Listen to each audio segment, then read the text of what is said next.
3096.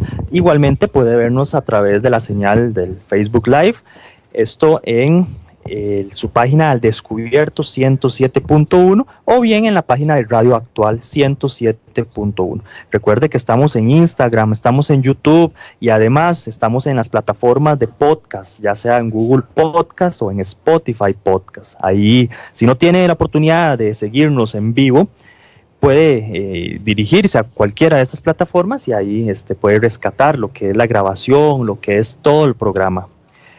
Los buenos días, mi estimado Juanelli, como todos los días.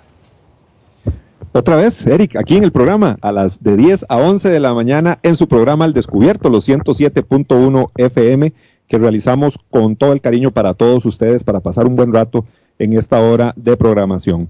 Hoy, tema importantísimo, hoy nos acompaña don Guillermo Arroyo Muñoz, profesor jubilado de la UCR, máster en criminología y con énfasis en seguridad humana y licenciado en historia de la Facultad de Ciencias Sociales de la Universidad de Costa Rica.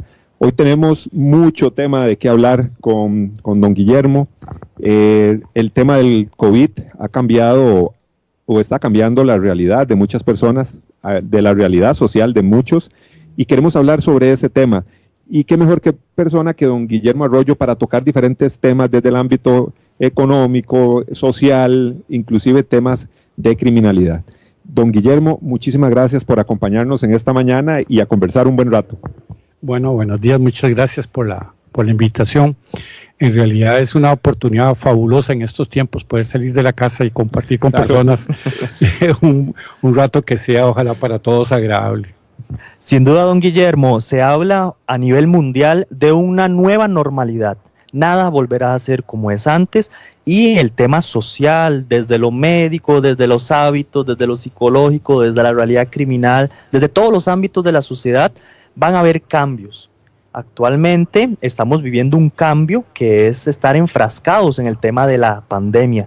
Termina esta cuarentena, termina esta pandemia e iniciamos esa famosa nueva normalidad. ¿Cuáles son los principales cambios o cuál podría ser la principal afectación a raíz de este golpe tan duro para toda la humanidad? Bueno, yo creo que para empezar tenemos que conceptualizar de que los seres humanos a veces no nos damos cuenta de que el cambio es algo presente.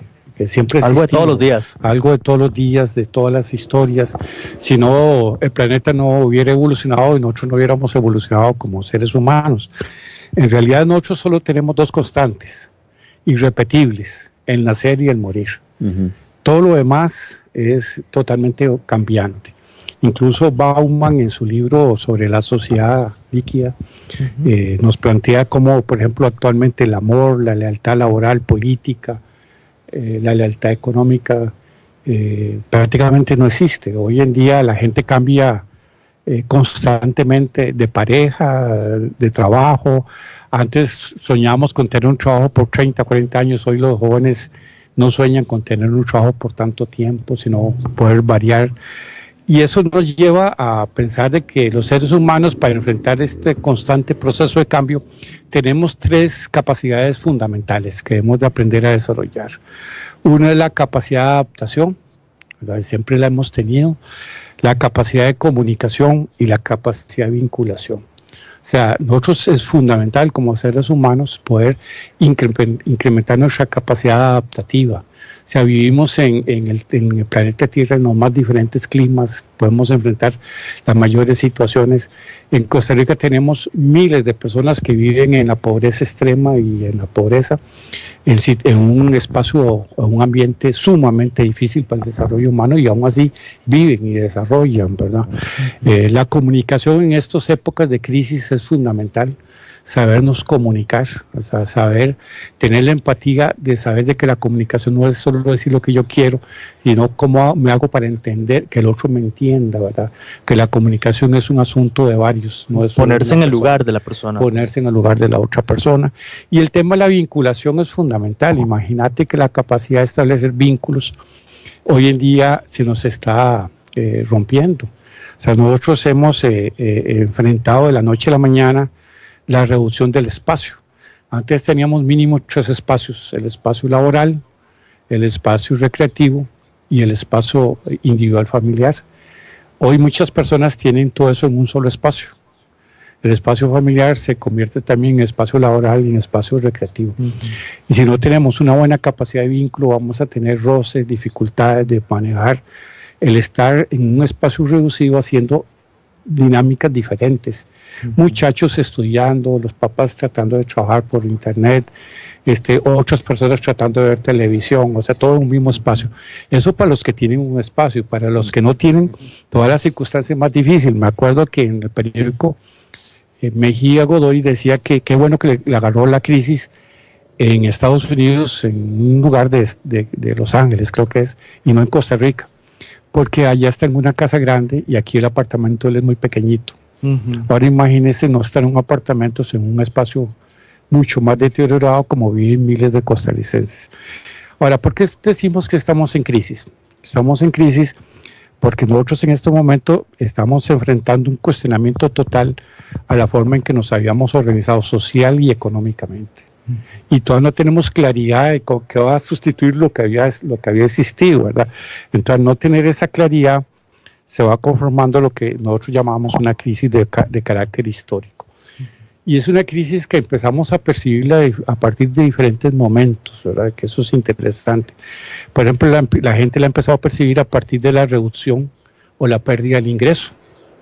O sea, y eso es uno de los golpes más fuertes. Desde el área específica de económica. Económica, pero eso se traslada, porque la economía está íntimamente relacionada siempre con la parte social. Si usted no tiene ingresos o ve reducidos sus ingresos, se traslada a las necesidades sociales de su grupo de familia o de usted como persona, y especialmente se va a confrontar con el segundo elemento que vamos a ver, que nos dice que hay un cambio, que son los cambios de patrón de consumo. Ya no tenemos el dinero suficiente para consumir inteligente o no inteligentemente como hacíamos antes, ¿verdad? Entonces, de pronto había gente que consumía desbordadamente y había gente que apenas le entraba para poder consumir lo necesario. Pero en este momento el riesgo es que los patrones de consumo cambian y entonces eso comienza a afectar también a los que venden, a los que producen, porque las personas, aunque abren un negocio, no va la misma cantidad de personas. O sea, ya la gente no compra las mismas cosas, ya la gente decide que es más prioritario comprar y que no voy a comprar. Planifica más. O sea, y si ya no tengo necesariamente que ir a pagar un salón de belleza, muchas cosas que se pueden hacer, ya y comienzo a afectar a las personas que viven de esa actividad económica, y así pueden pasar con otros elementos, ¿verdad? Creo que también otra forma que empezamos a sentir los cambios es que comenzamos a cambiar las interrelaciones interpersonales, o sea, nuestra capacidad de convivencia se ve alejada en unos casos y se ve intensificada en otros. Entonces, perdemos contacto con personas, porque por más que quieran, no es lo mismo una videoconferencia o una llamada telefónica visual que estar con la gente a la par. Entonces, esa pérdida de contacto, que a mí me ha llamado mucho la atención que la gente diga distanciamiento social. O sea, nosotros deberíamos de hacer distanciamiento físico, pero no distanciamiento social, porque los vínculos humanos son muy importantes, ¿verdad? Y lo otro que nos llama la atención es que en el hogar, en algunos hogares, se pueden estar intensificando las relaciones interpersonales, lo que podrían llevar en aquellos hogares donde había patrones de agresión a un incremento de agresiones intrafamiliares, ¿verdad? A las personas en condición de mayor vulnerabilidad, especialmente mujeres, tercera edad o niños. Y eso es un patrón que tendríamos que cuidar, ¿verdad? Porque podrían cambiar significativamente estas relaciones interpersonales para efectos negativos, también podría ser para efectos positivos. De pronto cambiamos nuestras relaciones y descubrimos que la mesa del comedor tiene un fin, que era que comiéramos como familia, porque casi siempre comíamos viendo la televisión o viendo en otros espacios. Entonces comenzamos a redescubrir esos espacios de familia que habíamos abandonado, porque siempre teníamos algo que hacer, siempre teníamos que ir a algún lugar o hacer alguna actividad. Eso es importante, pero así empezamos a percibir el cambio. Creo que es fundamental que uno comienza a percibirse un cambio en la valoración sobre uno mismo y sobre el otro. ¿Cómo valoro a mi familia, a mi esposa, a mis hijos? ¿Cómo valoro mi trabajo? Antes tal vez hablaba mal de mi trabajo, ahora siento que necesito el trabajo. Cuando hablé mal del trabajo, por Dios, yo quiero trabajar. El jefe lo quiere más. Ahora quiero más al jefe, te comienzo a cambiar esa valoración. Pero también podría haber procesos depresivos, ¿verdad? Podría haber gente que comienza a perder seguridad en sí mismo, al no tener ingresos, a ver disminuida su autonomía, su capacidad de trabajo. Entonces podrían enfrentar una serie de dificultades personales, ¿verdad? De valoración, y eso nos preocupa, porque ya de por sí Costa Rica tenía una historia de suicidios y de crisis a nivel emocional muy fuerte, ¿verdad? La salud mental del país siempre ha estado media oculta el tema, pero es un tema que debería de trabajarse mucho más. Eso es fundamental. Y después el otro tema que creo que es otro indicador para sentir que estamos cambiando, es que de un momento a otro éramos empleados, éramos trabajadores, éramos gente productiva, y ahora nos convertimos en vulnerables. Entonces ahora comenzamos a ser parte de los que antes definíamos como perdedores, o como que se habían quedado atrás. Y ahora necesitamos un bono proteger, o necesitamos que nos den un diario de comida, cuando antes no era así.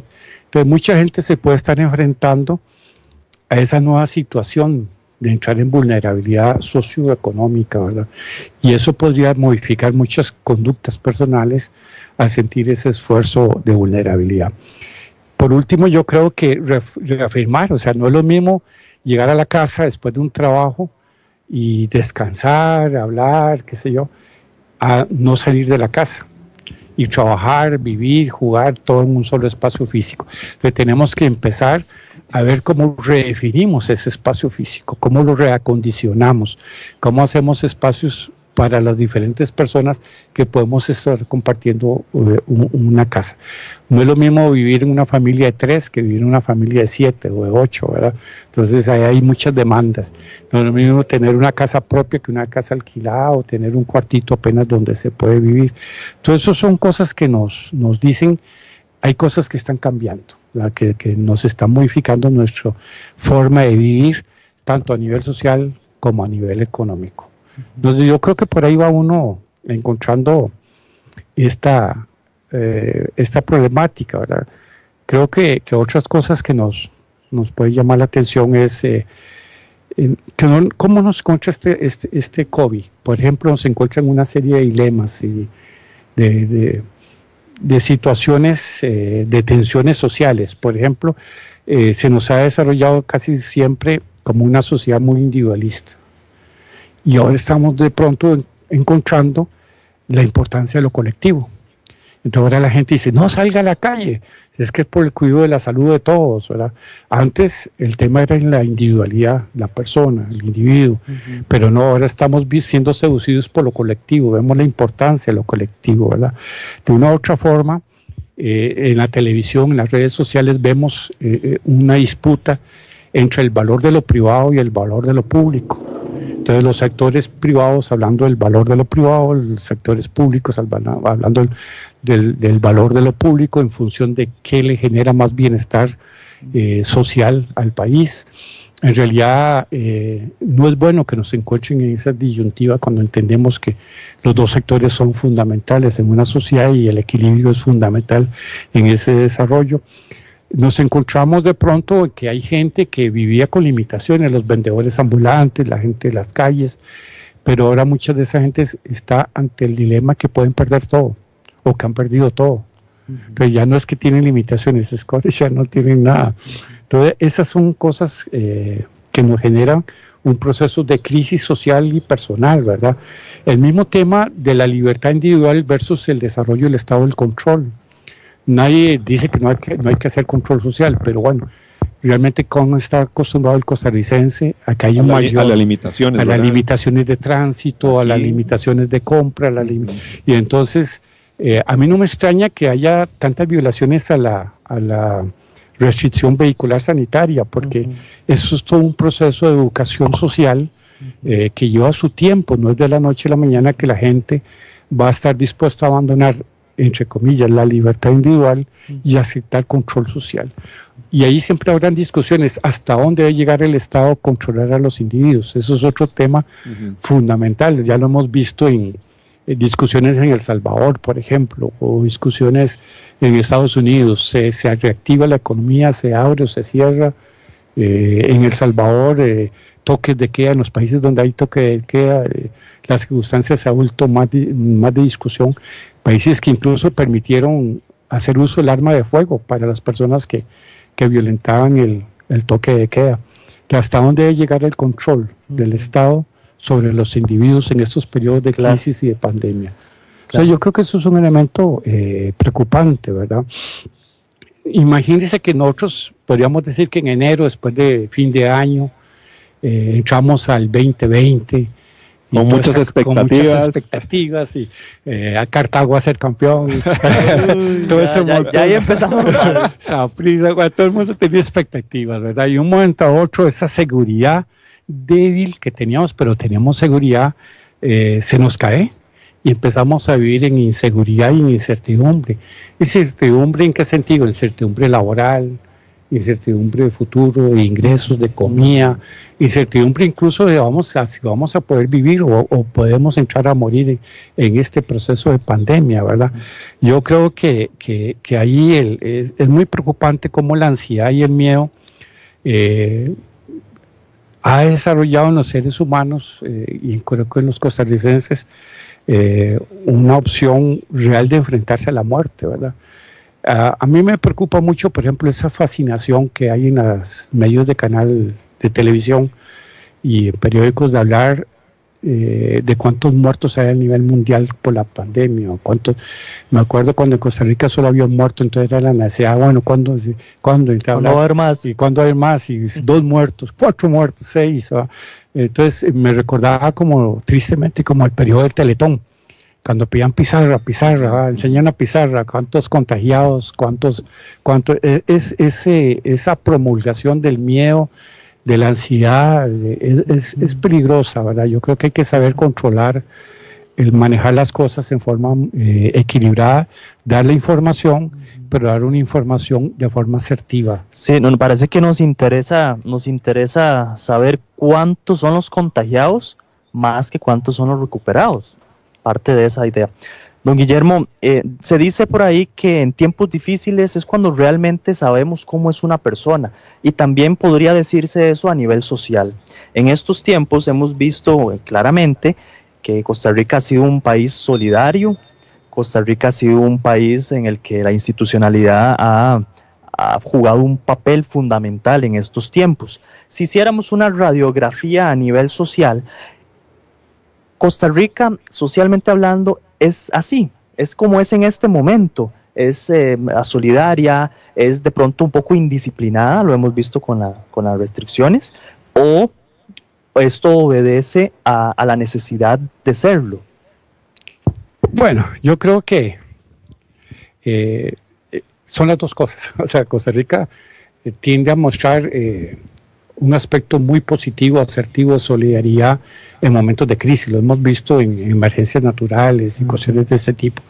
Y la gente se vuelca a dar y a contribuir, ¿verdad? Y eso no extraña en este momento. O sea, no extraña de que la gente, si tiene que compartir, va a compartir y va a tener que dar y se va a encontrar. El tema es que eso es una solidaridad que podría ser superficial y de emergencia. El tema es si esa solidaridad se ha instalado realmente al interior de la sociedad, porque la emergencia del hambre ha existido en el país por muchos años, por muchos años. ¿Verdad? Nosotros tenemos más de 1 millón de personas que viven en la pobreza, ¿verdad? Y que sabemos que solo a veces pueden hacer una comida al día. Sabemos de que tenemos más de 86,000 hogares en extrema pobreza.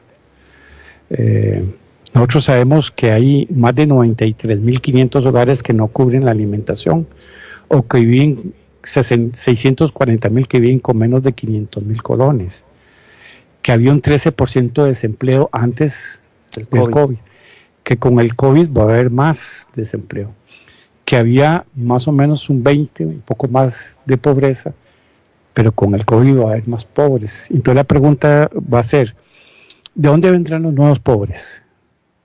¿Y de dónde vendrán los nuevos desempleados? ¿Quiénes serán?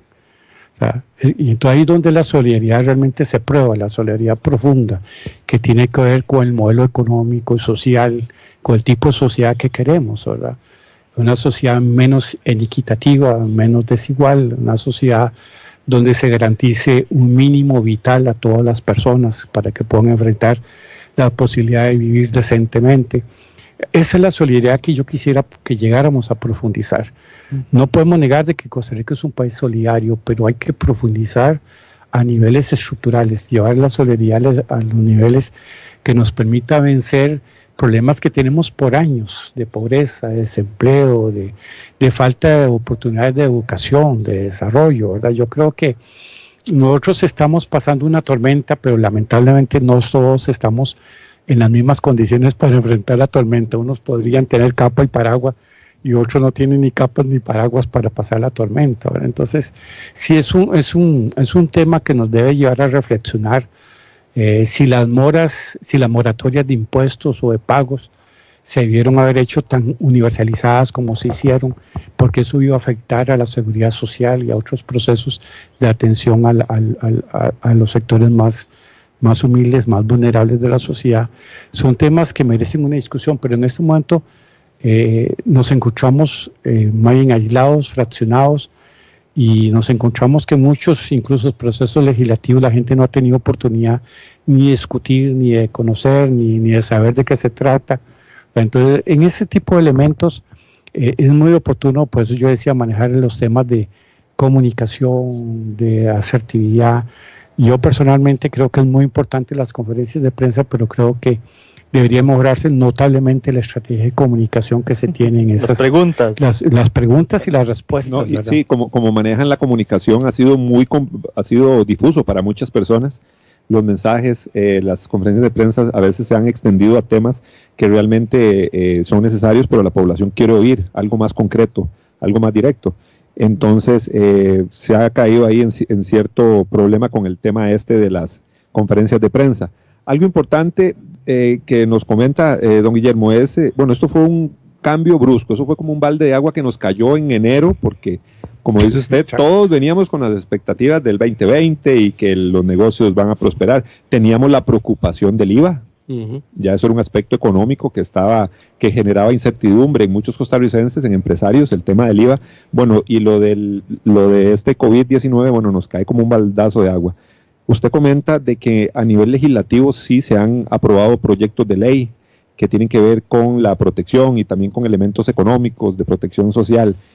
Ha sido acelerado la aprobación de proyectos y generalmente los proyectos pasan por un periodo de discusión donde hay audiencias, es largo el proceso de aprobación de un proyecto de ley. Aquí se ha dado de forma muy rápida, acelerada, y como dice usted, el tema de análisis de estos proyectos a nivel económico más que todo podrían traer una repercusión.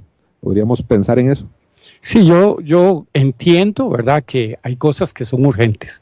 En un periodo como este de crisis que nos cae de un momento a otro, a pesar de que ya desde diciembre habían señales que se venía algo, no sabíamos qué ni cuánto iba a afectar, pero sí, al venírsenos de la forma en que se vino, yo defendería la necesidad de que las cosas sean expeditas.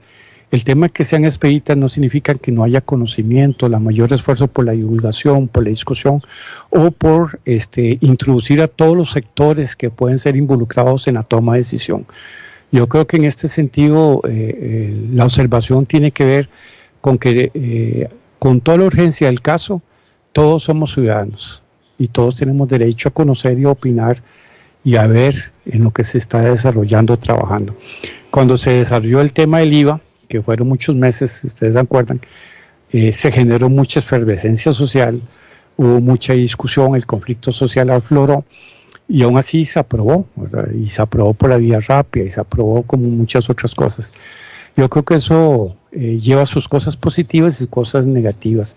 Las cosas negativas es que hoy en día estamos viendo que muchos empresarios pequeños y medianos se han enfrentado a una enorme dificultad. Todos los que vivimos en Costa Rica vemos que los negocios se cierran y los alquileres empiezan a aflorar, se alquila local. realmente la afectación es importante, y ahora con el COVID la afectación va a ser mucho más, ¿verdad? Realmente el tomar una decisión como por ejemplo habilitar teatros a las 7 de la noche, hasta las 7 de la noche, entonces la gente se pregunta, bueno, ¿realmente eso va a resolver? O la habilitación de los gimnasios, en la forma en que se dio ayuda realmente a los gimnasios, ¿por qué no escuchar un poquito más a los sectores para ver cómo con el cuidado debido, con la protección debida, se puede escuchar más a las personas y atender esas necesidades, o tratar de atender esas necesidades? Sí, yo creo que necesitamos, más bien en estas épocas de crisis, ser lo más transparentes, lo más abiertos posibles, y que la gente tenga la mayor posibilidad de conocimiento sin frenar lo que precisa, porque lo que precisa, y no hay otra forma que desarrollarlo, ¿verdad? En realidad nosotros lo que estamos viendo es que nosotros no es diferente a los procesos anteriores. Somos una sociedad con profundas diferencias y profundas potencialidades. O sea, el conflicto social ha existido antes del COVID y va a existir durante el COVID y va a existir después del COVID. ¿Cuál va a ser la intensidad de ese conflicto social? Es lo que nos preocupa. O sea, nos preocupa no que haya una nueva normalidad, sino que implique esa nueva normalidad. ¿Qué va a implicar esa nueva normalidad? Va a implicar reducción de derechos en las personas o en los trabajadores, va a implicar reducción de procesos de garantías sociales, va a implicar un mayor esfuerzo productivo. ¿Qué implica la nueva normalidad? O sea, no se trata solo de que no nos vamos a volver a dar la mano para saludarnos, eso yo creo que estamos de acuerdo, ni darnos besos a saludarnos o cosas de ese tipo. No, la nueva normalidad económica y social, ¿verdad? ¿Cómo nos vamos a comportar? O sea, ¿qué significa esa nueva normalidad? Porque el eslogan de que todos vamos a salir de esto es cierto, todos vamos a salir. El tema es cómo salimos. ¿Cómo salimos? ¿Salimos desempleados? ¿Salimos en la pobreza? ¿Salimos con una reducción de ingresos? ¿Cómo salimos? ¿Y cómo enfrentamos esas circunstancias en las que vamos a salir? Entonces esperemos que el señor presidente el 4 de mayo, que va a anunciar las directrices en esta dirección, pues de verdad nos enseñe un camino, y que todos los sectores sociales podamos discutir abiertamente sobre ese camino que el señor presidente en su discurso del 4 de mayo nos va a hacer llegar. El tema de los patrones de consumo es hábitos, y patrones de consumo también es un elemento importantísimo a la hora de la reactivación económica. ¿Cuáles son los sectores que pueden empezar a reactivarse más prontamente? Se habla del tema del turismo, que es de los más golpeados, y que lógicamente si empezamos a hablar de patrones de consumo, pensamos que la gente va a planificar más en cómo gastar su dinero y cuáles son las necesidades que tiene que satisfacer, siempre pensando en lo que nos dejó la crisis, que a muchos nos agarró fuera de base, como digámoslo así. Entonces hay sectores productivos que van a tener un más tiempo en esa reactivación económica, como es el turismo. Eso es lo que podemos esperar si hablamos de temas de patrones y hábitos de consumo, me imagino. Sí, creo que nosotros vamos a aprender de esta mala forma, que no podemos seguir con coyol quebrado, coyol conmigo, ¿verdad? Que tenemos que guardar, ¿verdad?, para momentos difíciles, aunque sea un poquito dentro de lo poco que tengamos, o tener estrategias de cómo salir adelante. O sea, no todos podemos vivir del Estado, no todos podemos vivir de la ayuda social. Tenemos que ser más productivos, tenemos que ser más proactivos, o sea, tenemos que racionalizar nuestro consumo. Nosotros no podemos seguir cayendo en simplemente seguir los patrones de consumo que nos dictan tanto la comunicación masiva como la moda o otras cosas. Necesitamos replantear nuestros patrones de consumo para que sean más saludables para nuestra vida individual y para la vida familiar, ¿verdad? Creo que es fundamental la fuerza productiva de Costa Rica, la pequeña y mediana empresa. Creo que eso es lo que yo creo que es fundamental reforzar y apoyar, ¿verdad?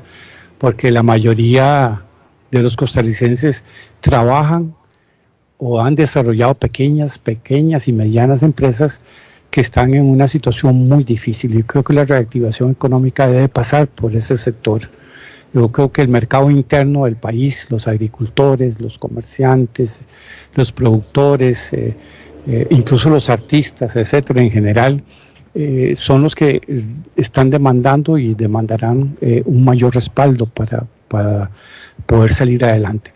Yo creo que muchos datos de las encuestas de hogares y de empleo han reflejado permanentemente la importancia de estas unidades productivas pequeñas y medianas para el desarrollo económico del país. Y nosotros no podemos simplemente ignorar eso, o sea, no podemos simplemente olvidar de que estas instancias productivas son las que le han generado al país una respuesta sumamente positiva. El Estado, queramos o no, no va a poder crecer exponencialmente como en los años 70, 80 como empleador. Entonces, tenemos que volver a estas unidades de trabajo, a una economía social solidaria, real, a apoyar nuestro agro. Ahora hemos entendido, por ejemplo, la importancia de la comida y la producción de la comida. O sea, ¿qué pasaría si el mercado se vuelve tan loco, no solo ya en las mascarillas y los respiradores, sino en la venta del arroz? Y Costa Rica no es capaz de alimentar a su pueblo porque no produce el suficiente arroz o los suficientes frijoles o la suficiente comida a nivel general. O sea, creo que eso nos ha llevado a la reflexión de la importancia de nuevo del agro, de la importancia de pensar en nuestras alternativas de mercado interno, ¿verdad? No solo pensar en la gran proceso de exportación, que es muy importante, muy importante, pero lo hemos visto que también fácilmente entra en crisis. O sea, fácilmente la piña y el banano o cualquiera, o las flores, fácilmente pueden entrar en crisis a nivel internacional por el mercado global en que vivimos, y hay otros países que pueden entrar en procesos de competencia o por cierres de mercado, y entonces vamos a tener una enorme dificultad para poder dar trabajo a la gente y para poder dar bienestar. Yo creo que nosotros no nos debemos de olvidar, y creo que sí nos hemos olvidado por mucho tiempo, del mercado nacional y el desarrollo del mercado nacional, y los consumidores también tenemos que reflexionar sobre eso. O sea, hoy en día, ¿qué tan importante ha sido para nosotros la verdulería del barrio? O sea, ¿qué ha sido tan importante para nosotros la farmacia del barrio? La carnicería. La carnicería, o sea, entonces, de una u otra forma, todos estos son patrones que nos debe llevar a reflexionar. O sea, ¿qué es prioritario en nuestra vida? Y que deberíamos de fortalecer con más énfasis. No quiere decir que a las otras instancias no a todas las instancias, pero hay instancias que se vuelven más importantes en procesos de crisis, ¿verdad? Entonces, en ese sentido, entre más personas podamos beneficiar, por ahí se va orientando la prioridad, a quiénes vamos a beneficiar. Un saludo para Carmen López, para René Retana, para María Nieto, para Maribel Maroto, Osvaldo Vega, todas las personas que nos sintonizan a través de las distintas redes sociales, y para todos aquellos que nos hacen reporte de sintonía a través del WhatsApp del Descubierto, 8996-3096. El día de hoy estamos hablando un poco con don Guillermo Arroyo, quien es máster en criminología con un énfasis en seguridad humana. Estamos hablando de los cambios sociales que va a sufrir Costa Rica posterior a este COVID-19. Vamos a la pausa y ya casi volvemos. Así es la verdad y así es la información. Y aquí queda al descubierto. Al descubierto. En breve estamos de vuelta. Estos son nuestros convenios comerciales. Al descubierto.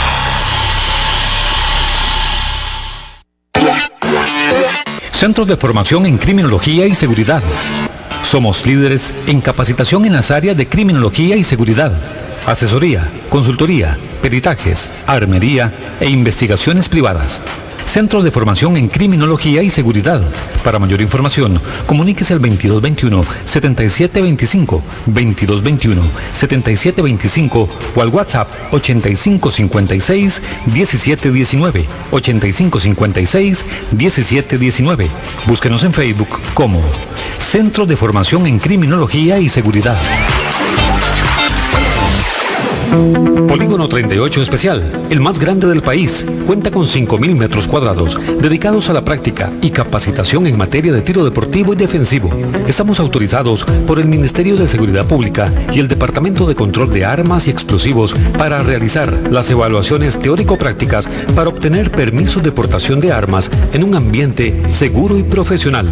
Portación de armas, cursos, capacitaciones, alquiler de salas o pistas para disparo bajo techo y al aire libre. Polígono 38 Especial, el más grande del país. Para mayor información comuníquese al 2245-7186, 2245-7186 o al WhatsApp 8449-5811, 8449-5811. Búsquenos en Facebook e Instagram como Polígono 38 Especial.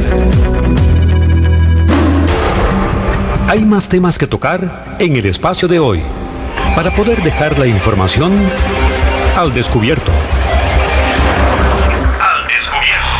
Al descubierto.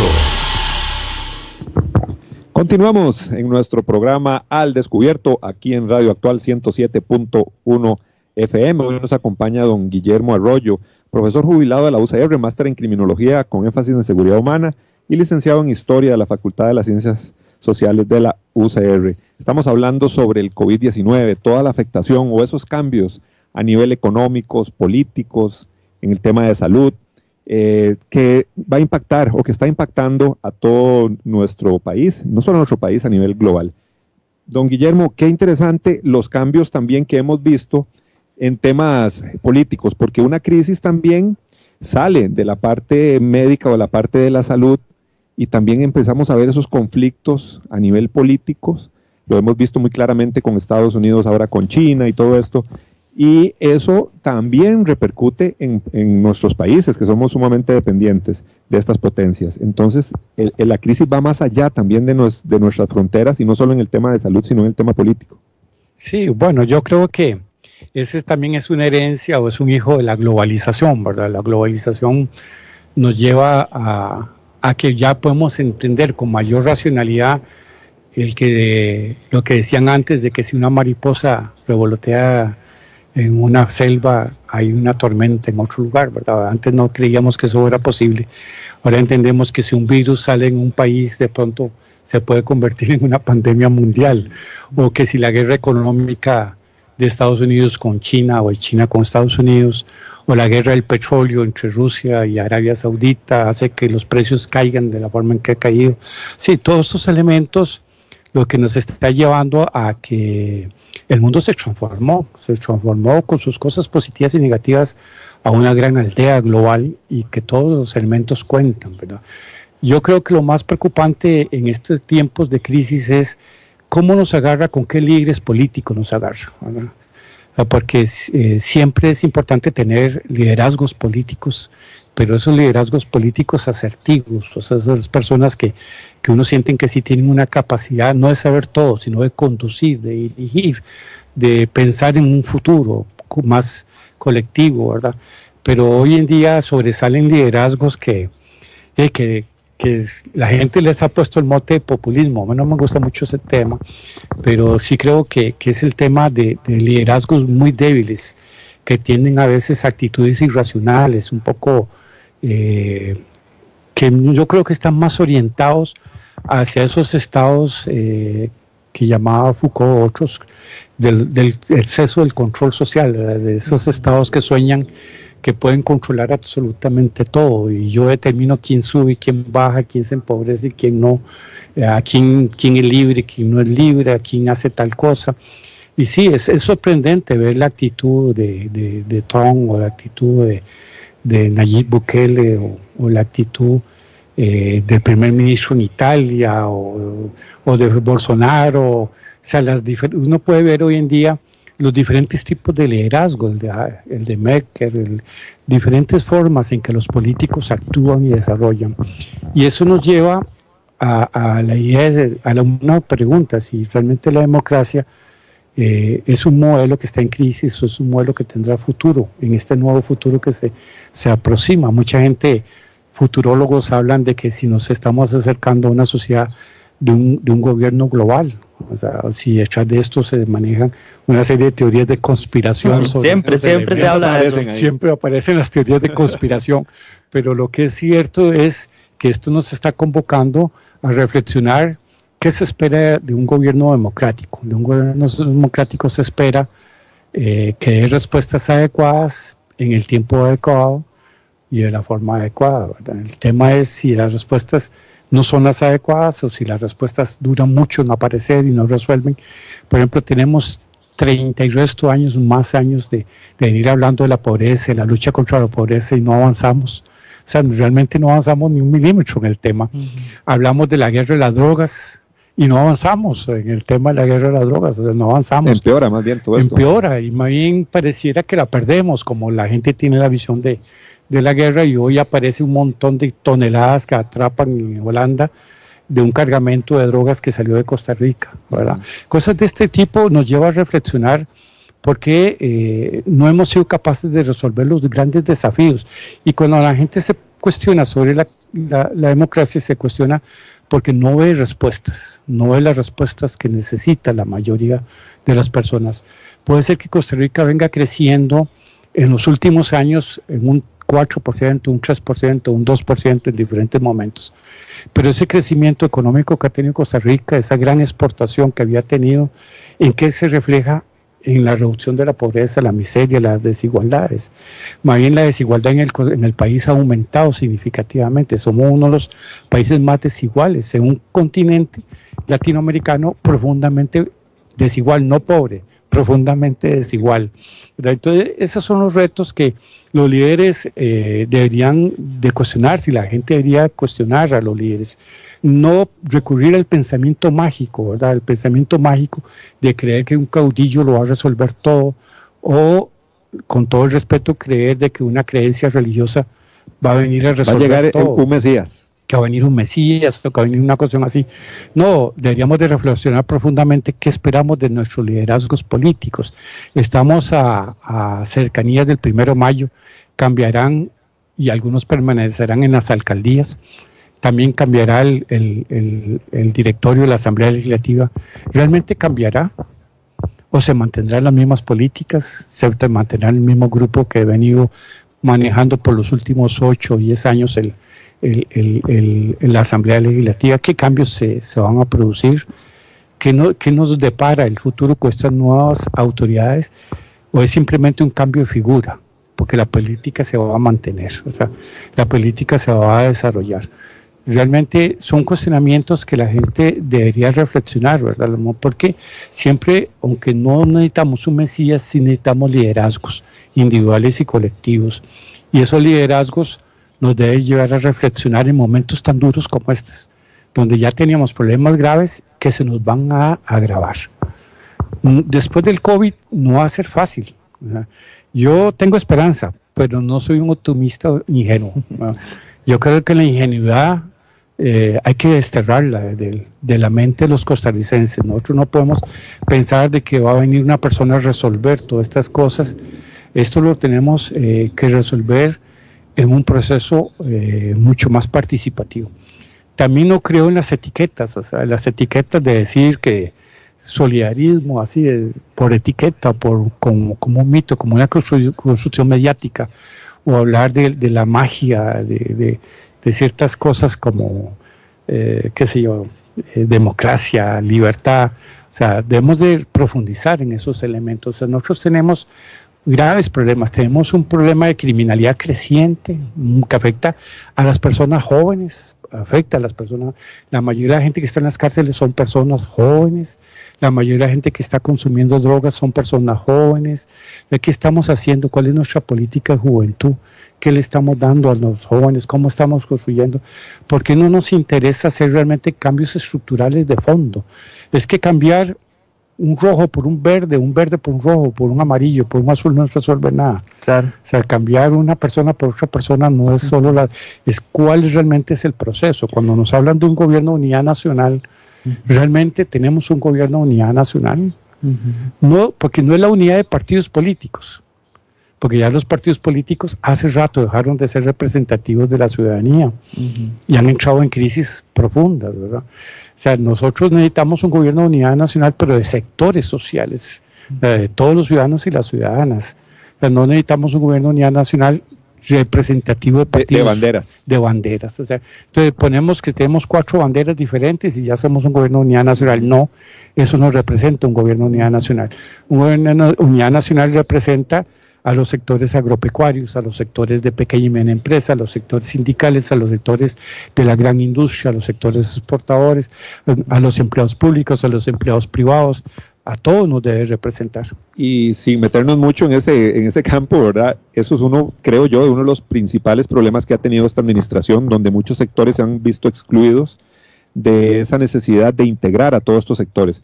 Yo creo que haya habido un problema y se ha manifestado en las calles, y vemos donde hay conflictos entre sectores, y eso definitivamente debilita nuestra democracia y la creencia en nuestros líderes y en la dirección y el rumbo que está tomando nuestro país. Claro, tenemos un par de preguntas, don Guillermo, tal vez podamos aclararlas un poquito.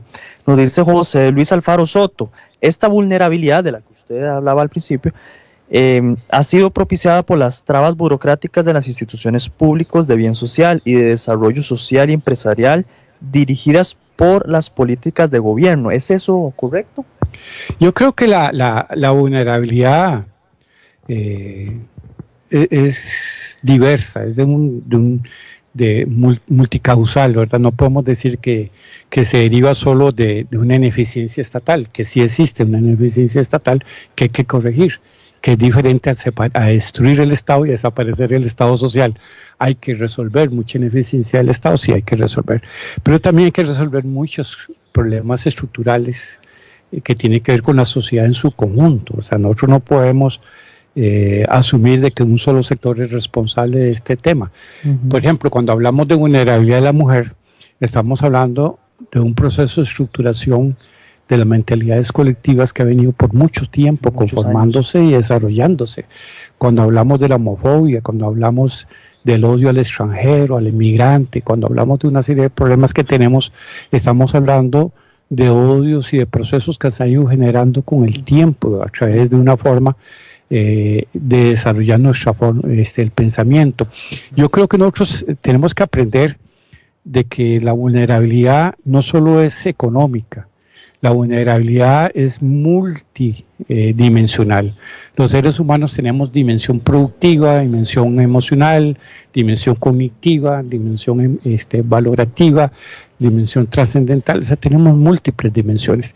La pobreza o las limitaciones económicas son una parte de esa limitación, pero la pobreza no es solo económica, puede ser también cognitiva, emocional, afectiva, puede ser de muchas formas, y eso se produce no solo por defectos de un Estado que se ha desarrollado con errores importantes, sino también por un proceso económico, productivo y social que también tiene estructuras que no están bien desarrolladas o que no están bien estructuradas.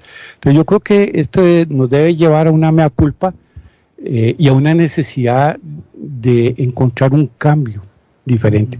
Hay patrones que cumplen con cosas fundamentales, que pagan todos los derechos laborales de sus trabajadores, que cuidan el ambiente, que pagan sus cargas impositivas, pero hay otros que no hacen eso. Claro. Hemos discutido que en Costa Rica hay patronos que no pagan el salario mínimo, que no respetan el ambiente, que lo contaminan, lo destruyen, o sea, que evaden impuestos. ¿Cuánto hemos hablado de evasión y elusión en este país? Y eso también tiene que ver con vulnerabilidad, ¿verdad? No es un tema entonces únicamente institucional, es un tema individual, es un tema colectivo. Nos pregunta José Ramírez Brenes, ¿sería importante cuestionarnos hasta qué punto el COVID podría dar paso al establecimiento de gobiernos totalitarios? Eso, don Guillermo, desde su punto de vista, ¿podría pasar después de este tema? Sí, yo creo que la historia de la humanidad está cargada de momentos límites. O sea, esta no es la primera pandemia que vive la humanidad, ni la primera situación límite. Recordemos las 2 guerras mundiales, o sea, por favor, o sea, la humanidad ha estado sometida a posibles guerras nucleares que han estado a segundos de que sucedan, Entonces, esto es un momento más de una crisis histórica. ¿Cómo vamos a salir de esa crisis histórica? hay dos caminos. Uno de esperanza, de una nueva visión entre lo colectivo y lo individual, y una que lamentablemente puede ser el fortalecimiento de los estados totalitarios o los controles del control social, el sueño panóptico de vigilar a todo el mundo con cámaras, claro, de controlar a todo el mundo, de vigilar qué hacen las personas. Ese sueño está en muchos políticos, en mucha gente de poder. ¿Por qué? Porque inseguridad más miedo genera poder. Y ese poder puede generar discursos de odio, discursos de fuerza, nacionalistas, discursos de castigo, ¿verdad? Y yo creo que eso es muy peligroso y está ahí presente, no podemos negar eso. Pero también está la otra opción de soñar después de una Segunda Guerra Mundial que era posible entrar a crear una organización de Naciones Unidas, que después lamentablemente se ha desvirtuado mucho, pero era un sueño, ¿eh? Una utopía. Entonces siempre vamos a vivir entre la utopía y la distopía, ¿verdad?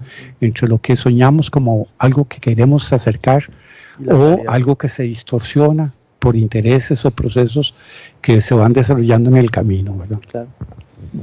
Lamentablemente, don Guillermo, de ahí se nos acabó la clase, porque hoy nos vino a dar clase aquí don Guillermo, ¿verdad? Aquí aprendimos un montón, todas las personas que nos han estado escuchando y nosotros aquí también conversando con don Guillermo, hemos aprendido muchísimo.